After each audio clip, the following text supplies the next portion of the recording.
ஸ்ரீ குரு ஜோதிடம் ஆஸ்ட்ரோ செல்வ பிரகாஷ். ஜோதிடத்தின் மூலியமா ஒரு தகவல் தெரிஞ்சுக்கிறோம். இரண்டாம் அதிபதி எங்கிருந்தா சிறப்பு அப்படின்னு தெரிஞ்சுக்கலாம்.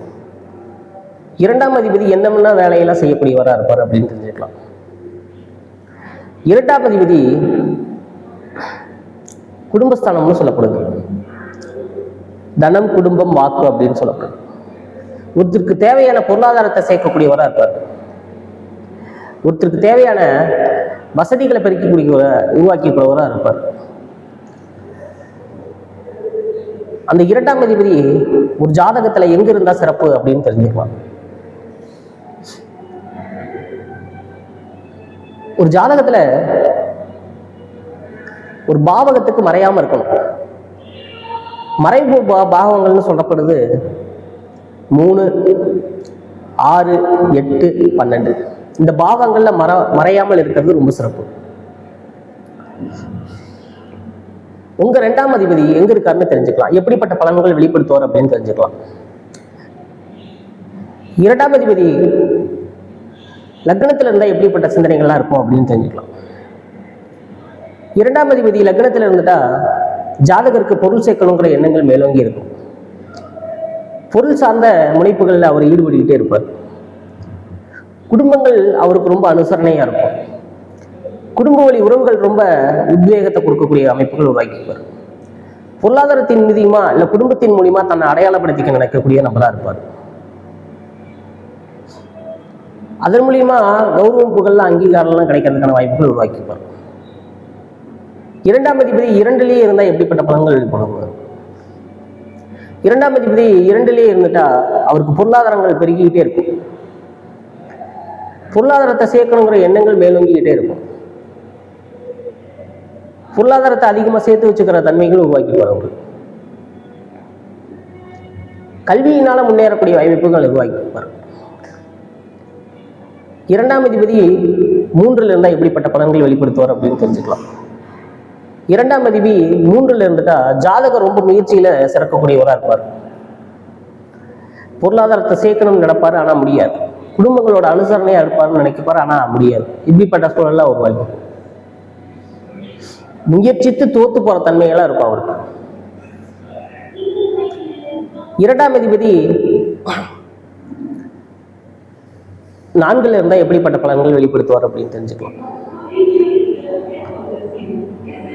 இரண்டாம் அதிபதி லக்னத்துக்கு 4ல இருந்தா ஜாதகர் ஏதாவது ஒரு வகையில வீடு வாகனங்களை அமைச்சுக்கொண்டு போராடிக்கிட்டே இருப்பார். வீடு வாகனங்களை பெருக்கிக்கிட்டே இருப்பார். அதிகப்படியான நிலங்கள் வாங்கி போறதுக்கான அமைப்புகள் உருவாக்கிப்பார். அதிகப்படியான சொத்துக்களை வாங்கி சேகரித்து வச்சுப்பார். இரண்டாம் அதிபதி 5ல இருந்தா எப்படிப்பட்ட பலன்கள் வெளிப்படுத்துவார் அப்படின்னு தெரிஞ்சுக்கலாம்.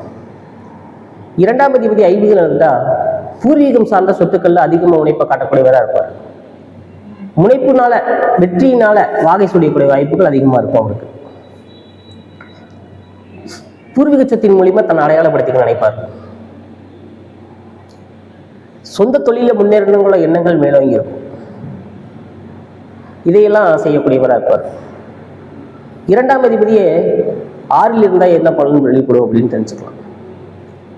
இரண்டாம் அதிபதி 6ல் இருந்தா ஜாதகர் ஏதாவது ஒரு பணம், பொருளாதாரத்தோட சிரமப்படக்கூடிய சூழல் உருவாக்கிட்டு இருக்கும்.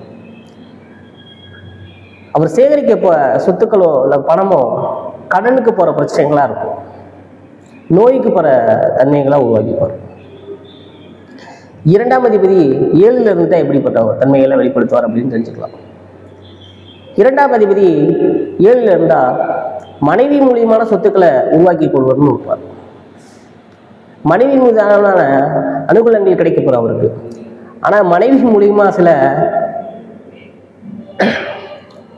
பிரச்சனைகளை சிக்குன்றது இருக்கும்.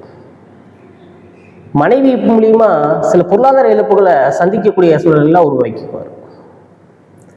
மனைவி வந்ததுக்கு அப்புறம் சொத்துக்கள் அமையும் அப்படிங்கிற சூழல்லாம் கூட இருக்கும். இரண்டாம் அதிபதி 8ல இருந்தா எப்படிப்பட்ட பலன்கள் வெளிப்படும் அப்படின்னு தெரிஞ்சுக்கலாம். இரண்டாம் அதிபதி 8ல இருந்தா அவருக்கு நோயோடவே இல்லை கடனோடவோ போராட சூழல் உருவாக்கிக்கும். தொடர்ந்து வட்டி கட்டிக்கிட்டே இருப்பார். எப்படா அந்த பிரச்சனை போகும் அப்படிங்கிற சூழல்லாம் இருக்கும். வழக்கில் சிக்குண்டு இருப்பார். அவர் சேர்க்கிற சொத்துக்கள்லாம் அடமானாங்க போகிற சூழல்லாம் உருவாக்கிடும். அதிகப்படியான சொத்துக்கள் சேர்த்து அதை வித்துட்டு போகிற தன்மைகள்லாம் கூட இருக்கும். பொருளாதாரத்தை சேர்க்கறதுல ரொம்ப சிரமப்படக்கூடிய சூழல்லாம் உருவாகிடும். 2ஆம் அதிபதியில் 9ல் இருந்தால் எப்படிப்பட்ட பலன்கள் வெளிப்படும் அப்படின்னு தெரிஞ்சுக்கலாம். 2ஆம் அதிபதி 9ல் இருந்துட்டா தந்தையோட அனுகூலங்கள் ரொம்ப சிறப்பாக இருக்கும். தந்தை வழி சொத்துக்களை சேர்க்கறதுக்குள்ள முனைப்பாக இருக்கக்கூடிய நபராக இருப்பார். தந்தை வழி சொத்துக்கள்ல அடமானம் வைக்கிற அளவுக்கு கூட சில விஷயங்கள் முனைப்பாக இருக்கும். சில பொருளாதாரங்கள் ரொம்ப மேம்பட்டே இருக்கக்கூடிய சூழல்லாம் உருவாகிடும். ரொம்ப நுணுக்கமான பொருளங்களை தேர்ந்தெடுத்து வாங்கக்கூடிய நபர்களா இருப்பார் அவர். தந்தையோட அலுவலகங்கள் ஒரு சிலருக்கு ரொம்ப சிறப்பாகவே கிடைக்கும். எப்படிப்பட்ட சூழல்லாம் அவங்களோட உருவாகிடும். 2ஆம் அதிபதி 10ல் இருந்துட்டா எப்படிப்பட்ட அமைப்பு உருவாக்கி வரும் அப்படின்னு தெரிஞ்சுக்கலாம். 2ஆம் அதிபதி 10ல் இருந்தா தொழில் மூலியமா வருமானத்தை பெருக்கணுங்கிற எண்ணங்கள் மேலோங்கிட்டு இருப்பாரு. அதுல சக்சஸ்ஃபுல்லாகவும் இருப்பார். ஏதாவது ஒரு வகையில பொருளாதாரத்தை சேர்த்துக்கிட்டே இருப்பார். தொழில் மூலியமா தன்னை பிரகடனப்படுத்த நினைப்பார், அடையாளப்படுத்திப்பார். அதன் மூலியமா பரிசு பொருள்லாம் உண்டாக்கிப்பார். அதிகப்படியான வருமானத்தை உண்டாக்கக்கூடிய அமைப்பு உருவாக்கி கொடுக்கும். 2ஆம் அதிபதி 11ல் இருந்தா எப்படிப்பட்ட மாற்றங்களை உருவாக்கி கொடுக்கும் அப்படின்னு தெரிஞ்சுக்கலாம். 2ஆம் அதிபதி 11ல் இருந்துட்டுனா ஜாதகர் அதிகப்படியான லாபத்தை உருவாக்கிப்பார். ஒரு குறைஞ்ச முதலீட்டு கூட அவர் அதிகப்படியான லாபங்கள் கிடைக்கும். ஒரு 100 ரூபாய் ஒரு இடத்துல இன்வெஸ்ட் பண்றாருன்னா அவருக்கு ரிட்டர்னபிள் ஆகிறது 400 ரூபாயா இருக்கும். அப்படிப்பட்ட ஒரு இன்வெஸ்ட்மெண்டா இருக்கும். லாபம் எங்கிருந்து வருதே தெரியாது. அப்படிப்பட்ட சூழலாம் கூட உருவாக்கிப்பார்.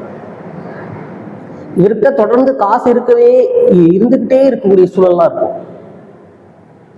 எல்லா வகையிலையும் பொருளாதாரம் வந்துகிட்டே இருக்கும். எங்க வருதுன்னு தெரியாது. அப்படிப்பட்ட ஒரு சூழலா இருக்கும். 2ஆம் அதிபதி 12ல் இருந்துட்டா என்னபடி பலன்கள் வெளிப்படும் அப்படின்னு தெரிஞ்சுக்கலாம். ஜாதகர் ஏதாவது ஒரு வகையில விரயங்கள் செய்யக்கூடிய அமைப்புகள் உருவாக்கியிருக்கும். சொத்துக்கள் சேர்ப்பாரு, வருமானம் பெருகும். ஆனாலும் இதெல்லாம் செலவுக்கே போய் சேரும். அப்படிப்பட்ட ஒரு அமைப்பு.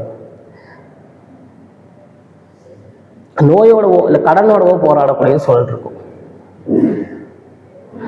ரகசியமா சில உறவுகள் இடத்துல வச்சுக்கிட்டு அதன் மூலியமா விரயம் பண்ற அமைப்புகளை உருவாக்கியிருப்பார். ஒருத்தர் 2 கல்யாணம் பண்ணிட்டு ஒரு வாழ்க்கையை ஒரு குடும்பத்தை மறந்துட்டு இன்னொரு குடும்பத்துக்கு செலவு பண்ற சூழல்லாம் உருவாக்கிப்பார்.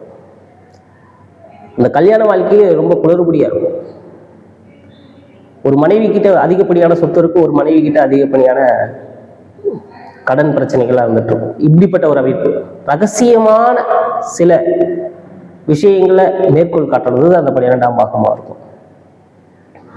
அதிகப்படியான விரயங்கள் ஜாதகருக்கு இது எந்த அளவுக்கு உதவி பண்ணும்னா 5% கூட உதவி பண்ணாது. அப்படிப்பட்ட ஒரு சூழல் இருக்கும். ஒரு ஜாதகருக்கு 2ஆம் அதிபதி இந்த 12 அமைப்புகள்ல இந்த மாதிரி இருந்தா வேலை செய்வார். ஒரு ஜாதகருக்கு 2ஆம் அதிபதி லக்னத்துக்கு 11லையோ 10லையோ 4லையோ இருக்கிறது ரொம்ப சிறப்பு. அப்படிப்பட்ட ஒரு அமைப்பு ஜாதகர் அதிகப்படியான சொத்துக்களை சேர்க்கறதுக்கு, ஜாதகர் அதிகப்படியான பொருளாதாரத்தை சேர்க்கறதுக்கு ரொம்ப உறுதுணையா இருக்கும். அவர் விருப்பப்பட்ட தேவைகளை பூர்த்தி செய்யறதுக்கு சிறப்பா இருக்கும். கல்வியினால முன்னேறக்கூடிய அமைப்பு இதையெல்லாம் உருவாக்கிப்பார். உங்க 2ஆம் அதிபதி எங்க இருக்காருன்னு சொல்லுங்க, தெரிஞ்சுக்கோங்க. அவர் எப்படிப்பட்ட தன்மையில் இருக்காரு, எப்படிப்பட்ட வேலையெல்லாம் செய்யக்கூடியவாருன்னு தெரிஞ்சுக்கோங்க. இந்த சேனல் உங்களுக்கு பிடிச்சிருந்தா லைக் பண்ணுங்க, சப்ஸ்கிரைப் பண்ணுங்க. நன்றி, வணக்கம்.